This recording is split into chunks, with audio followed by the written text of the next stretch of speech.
Azı bir ağabız.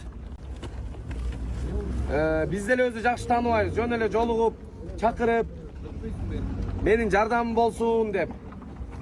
Hamza menen Aslanга $100.000 akça verdi. Akçası $100.000 berdi. Videonun dele gereki yok. Jön ele. Allah razıçılık üçün depçi.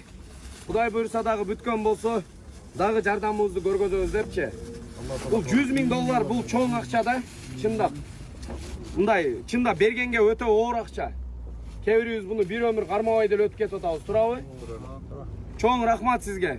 Allah razı olsun. Meni videoga çıkarbayla koy dedi. Biro razıçılık iretinde başka dagı mına attı başlуу mına kolunda var agalarыбызга мындай себеп болсун деп мына бул видеону чыгарып атабыз.